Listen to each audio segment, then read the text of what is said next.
Hello friends, आज की इस वीडियो में हम फर्स्ट फ्लाइट की सभी पोएम्स का कंप्लीट और स्मार्ट रिवीजन करने वाले हैं। ये सेशन स्पेशली एग्जाम प्रिपरेशन को ध्यान में रखकर डिज़ाइन किया गया है। इसमें हम हर पोएम की क्लियर और इजी समरी रिवाइज करेंगे ताकि आपके कॉन्सेप्ट्स बिल्कुल क्लियर हो जाएं। साथ ही हम इम्पॉर्टेंट क्वेश्चंस, कीवर्ड्स, की लाइंस और वैल्यू बेस्ड क्वेश्चंस को भी देखेंगे जो एग्जाम्स के लिए बहुत इंपॉर्टेंट होते हैं। ये वीडियो आपके लिए एक कंप्लीट रिवीजन पैकेज की तरह काम करेगी, तो वीडियो को एंड तक जरूर देखिए और चलिए शुरू करते हैं।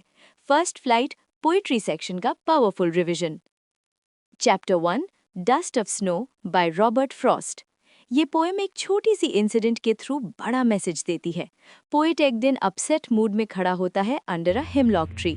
सडनली एक क्रो ऊपर से ट्री को शेक करता है और स्नो का थोड़ा सा डस्ट पोएट पर गिरता है। ये सिंपल सा नेचुरल इंसिडेंट उसका मूड फ्रेश कर देता है। उसकी नेगेटिविटी खत्म हो जाती है। क्रो और हेमलॉक यूजुअली नेगेटिव सिंबल्स होते हैं, लेकिन यहाँ पॉजिटिव चेंज लाते हैं। पोएट रियलाइज करता है कि नेचर हीलिंग पावर रखती है। छोटी सी चीज भी पूरा दिन बचा सकती है। जो दिन वेस्ट लग रहा था वो सडनली मीनिंगफुल हो जाता है। इस पोएम का मैसेज ये है कि कभी-कभी लाइफ के छोटे पॉजिटिव मोमेंट्स भी हमारा पूरा दिन और माइंडसेट चेंज कर सकते हैं। अब इस चैप्टर के important short, long and value and theme based questions आपके स्क्रीन पर हैं। उन्हें ध्यान से देखिए, पढ़िए और कीवर्ड्स, की लाइंस और समरी को यूज करते हुए अपने आंसर्स फ्रेम कीजिए। Chapter 2 fire and ice by Robert Frost. इस पोएम में पोएट दुनिया के एंड के बारे में बात करता है।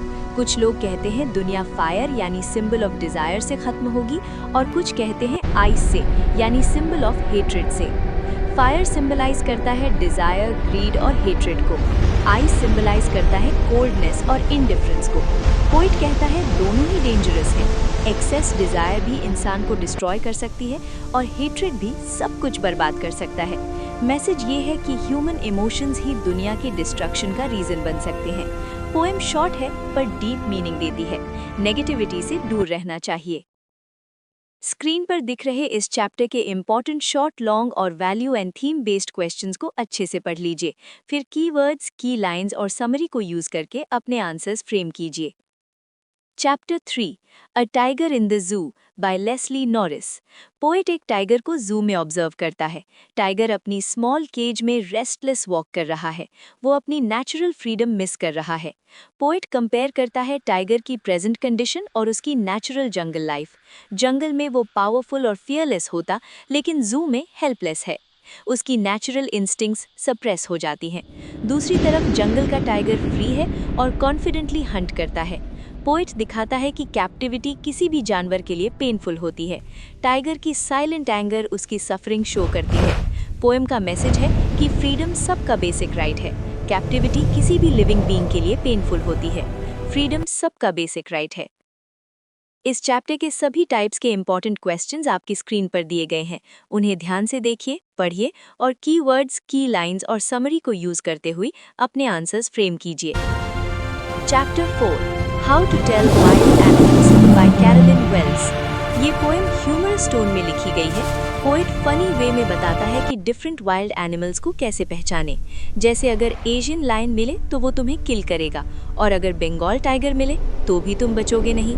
अगर कोई टाइट हग करे तो बेयर हो सकता है। ये एग्जैजरेशन ह्यूमर क्रिएट करता है। पोएम प्लेफुल लगती है, लेकिन इनडायरेक्टली वाइल्ड लाइफ अवेयरनेस भी देती है। बेसिकली मैसेज ये है कि वाइल्ड एनिमल्स डेंजरस होते हैं और उनसे सेफ डिस्टेंस मेंटेन करना चाहिए, और लर्निंग भी फन हो सकती है। अब आपकी स्क्रीन पर इस चैप्टर के इम्पॉर्टेंट शॉर्ट और लॉन्ग क्वेश्चंस के साथ वैल्यू और थीम बेस्ड क्वेश्चंस भी आ गए हैं। इन्हें केयरफुली रीड करें और कीवर्ड्स, की लाइंस और समरी की मदद से आंसर्स तैयार करें। Chapter 5 the ball poem by J Berryman. एक छोटा लड़का अपनी बॉल खो देता है। बॉल उसके लिए सिर्फ एक टॉय नहीं, बल्कि इमोशनल अटैचमेंट का सिंबल है। बॉल पानी में चली जाती है और वो हेल्पलेस भीगते रहता है। बॉल उसके लिए इमोशनली इम्पॉर्टेंट थी। पोएट उसे नई बॉल नहीं देता क्योंकि वो लाइफ लेसन देना चाहता है। लॉस लाइफ का नेचुरल पार्ट है। हर इंसान को कभी ना कभी कुछ इंपॉर्टेंट चीज खोना पड़ता है। ये एक्सपीरियंस मैच्योरिटी सिखाता है। बॉय को रिस्पॉन्सिबिलिटी और एक्सेप्टेंस सीखनी है। पोएट उस मोमेंट को यूज करता है लाइफ लेसन देने के लिए। Loss is part of life. पैसा देकर नई बॉल खरीद सकते हैं, लेकिन जो फीलिंग लॉस्ट हुई है वो रिप्लेस नहीं होती। बड़ा डीप मैसेज देती है ये पोएम कि लाइफ में लॉस और रिस्पॉन्सिबिलिटी एक्सेप्ट करना मैच्योरिटी का पार्ट है। इस चैप्टर से जुड़े important short questions, long questions और वैल्यू बेस्ड क्वेश्चंस अब आपके सामने स्क्रीन पर आ गए हैं। इन्हें ध्यान से स्टडी करें और कीवर्ड्स, की लाइंस और समरी को इंक्लूड करते हुए जवाब लिखें। Chapter 6 Amanda by Robin Klein. ये पोएम एक छोटी लड़की अमांडा के थॉट्स और उसकी मदर के इंस्ट्रक्शंस के बीच का कॉन्ट्रास्ट दिखाती है। उसकी मदर उसे बार बार नैग करती रहती है। उसे प्रॉपर बिहेव करने को कहा जाता है, जैसे sit straight, clean your room, don't bite nails.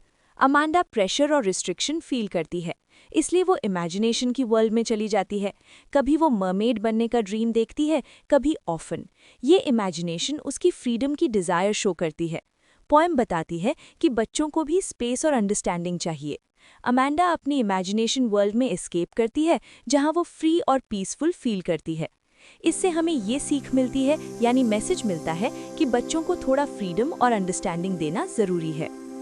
इस चैप्टर के important short questions, long questions और वैल्यू या थीम बेस्ड क्वेश्चंस आपकी स्क्रीन पर दिए गए हैं। उन्हें ध्यान से देखिए, पढ़िए और कीवर्ड्स, की लाइंस और समरी को यूज करते हुए अपने आंसर्स फ्रेम कीजिए। Chapter 7 the trees by Adrienne Rich. ये पोएम सिंबॉलिक है। ट्रीज जो घर के अंदर कन्फाइंड है, वो बाहर जंगल की तरफ मूव करना चाहती हैं। ट्रीज एक्चुअली सप्रेस्ड लोगों का सिंबल है। वो रिस्ट्रिक्शन से फ्री होना चाहते हैं। नाइट के टाइम वो क्वाइटली मूव करते हैं। पोएट बताती है कि फ्रीडम को परमानेंटली कंट्रोल नहीं किया जा सकता। ब्रांचेस का ब्रेक होना स्ट्रगल को शो करता है। पोएम डीपर मीनिंग देती है अबाउट लिबरेशन और independence. Trees actually women freedom का सिंबल है, जो अपनी आइडेंटिटी और इंडिपेंडेंस चाहती हैं। मैसेज ये है कि फ्रीडम और सेल्फ आइडेंटिटी हर किसी का बेसिक राइट है। इस चैप्टर के important short questions, long questions और वैल्यू या थीम बेस्ड क्वेश्चंस आपकी स्क्रीन पर दिए गए हैं। इन्हें ध्यान से देखिए, पढ़िए और कीवर्ड्स, की लाइंस और समरी को यूज करते हुए अपने आंसर्स फ्रेम कीजिए। Chapter 8 fog by Carl Sandburg. ये छोटी सी पोएम फॉग को कैट से कंपेयर करती है। फॉग साइलेंटली आती है, जैसे कैट के सॉफ्ट स्टेप्स। वो सिटी और हार्बर पर क्वाइटली बैठ जाती है, थोड़ी देर ऑब्जर्व करती है, फिर बिना नॉइज के चली जाती है। कंपैरिजन पोएम को ब्यूटीफुल बना देता है। पोएट नेचर के साइलेंट पावर को हाईलाइट करता है। पोएम शॉर्ट है लेकिन पावरफुल इमेजरी क्रिएट करती है।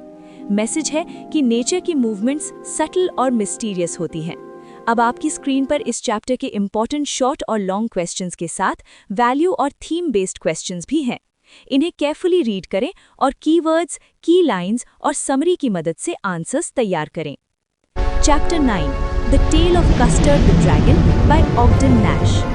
ये एक ह्यूमरस बैलेड है। बेलिंडा और उसके पेट्स बोस्ट करते रहते हैं कि वो ब्रेव हैं, लेकिन जब रियल डेंजर आता है सब डर जाते हैं। ये ह्यूमरस बैलेड बेलिंडा और उसके पेट्स के बारे में है।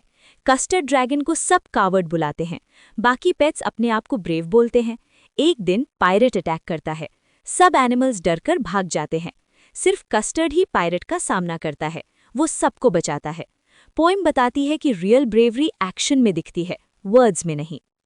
पोएम का मैसेज है कि ट्रू करेज एक्शन से प्रूव होती है, वर्ड्स से नहीं। इस चैप्टर से जुड़े इंपॉर्टेंट शॉर्ट, लॉन्ग क्वेश्चंस और वैल्यू या थीम बेस्ड क्वेश्चंस अब आपके सामने स्क्रीन पर हैं। इन्हें ध्यान से स्टडी करें और कीवर्ड्स, की लाइंस और समरी को इंक्लूड करते हुए जवाब लिखें। Chapter 10 for Anne Gregory by William Butler Yeats. ये लास्ट पोएम एक कॉन्वर्सेशन के फॉर्म में है। ये पोएम एक कॉन्वर्सेशन के फॉर्म में है। स्पीकर कहता है कि लोग एन को उसके येलो हेयर के लिए पसंद करते हैं। एन कहती है कि वो अपने हेयर कलर चेंज कर सकती है। फिर क्या लोग उसे इनर क्वालिटीज के लिए लव करेंगे? पोएट बताता है कि दुनिया आउटर ब्यूटी को इंपॉर्टेंस देती है। सिर्फ गॉड ही इंसान को उसके इनर सोल के लिए लव करता है। पोएम इनर ब्यूटी की इंपॉर्टेंस को हाईलाइट करती है। पोएट कंक्लूड करता है कि ट्रू लव फिजिकल ब्यूटी से ऊपर होता है। इस पोएम से मैसेज मिलता है कि रियल लव एक्सटर्नल ब्यूटी नहीं, इनर ब्यूटी को वैल्यू करता है। स्क्रीन पर दिख रहे इस चैप्टर के इम्पॉर्टेंट शॉर्ट, लॉन्ग और वैल्यू बेस्ड क्वेश्चंस को अच्छे से पढ़ लीजिए, फिर कीवर्ड्स, की लाइंस और समरी को यूज करके अपने आंसर्स को फ्रेम कीजिए। पाठक इंस्टीट्यूट के साथ जुड़ने के लिए धन्यवाद। अगर आपको प्रोज सेक्शन के भी वीडियो चाहिए तो कमेंट करें नेक्स्ट इन कमेंट सेक्शन।